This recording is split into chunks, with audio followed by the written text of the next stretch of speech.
এখানে আমি পালং শাক কুটে নিয়েছি, কারণ মূলো দিয়ে আর পালং শাক দিয়ে ঘন্ট করব।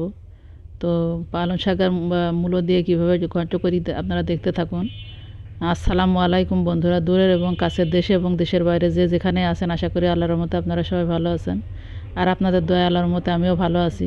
আমি সাবিনা, আমার চ্যানেল সাবিনাতে আপনাদের সবাইকে স্বাগতম। আর আমার চ্যানেল সাবিনাতে নতুন এক ভিডিও নিয়ে আপনাদের মাঝে হাজির হলাম। তো প্রথমে আমি কড়াতে পানি দিয়ে দিয়েছি, আর তার ভিতরে আমি আলু মূলো দিয়ে দিলাম, আর হলুদ আর লবণ দিয়ে দিব। আর এই নিরামিষ তরকারিটাতে কোনো মশলা হবে না, এখানে আমি ধনে গুঁড়া দিলাম, মানে বাটা মশলা আমি দিব না। এখানে কাঁচামরিচ, রসুন আর পেঁয়াজ কেটে দিয়েছি। আর শীতের দিনে বিশেষ করে এই মূলো পালং শাকের ঘন্টটা খেতে মাসাল্লাহ এত মজা হয়। আর এখানে আমি পালং শাকটা দিয়ে দিব।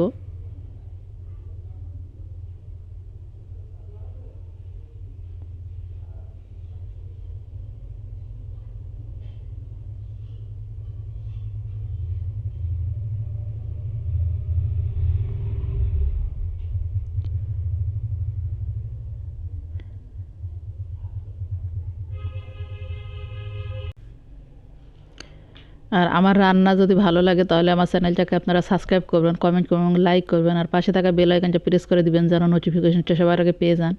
আর যারা পুরাতন বন্ধু তাদেরকে অসংখ্য অসংখ্য ধন্যবাদ আমার পাশে থাকার জন্য।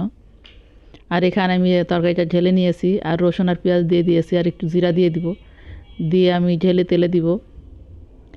আর ভিডিওটা আমি বেশি বড় করব না, আগামীকাল দেখা হবে নতুন এক ভিডিও নিয়ে। ততক্ষণে আমার ভিডিওটা শুরু থেকে শেষ পর্যন্ত আপনারা দেখতে থাকুন।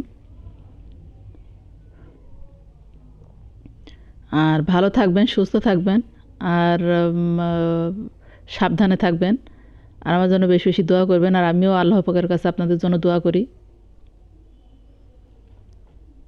আর আমার রান্নাটা হয়ে গেছে, তো আমি নামিয়ে নিব।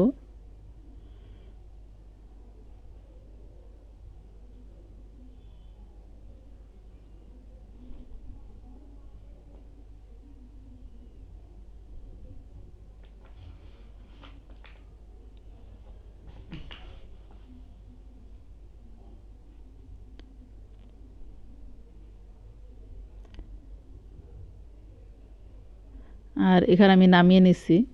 আর এই ঘন্টটা খেতে বিশ্বাস করুন মাসাল্লাহ এত মজা হয়েছে। আর এই তো ফাইনাল লুক, দেখতেও অনেক সুন্দর হয়েছে। তো ভালো থাকবেন, সুস্থ থাকবেন। আল্লাহ হাফেজ।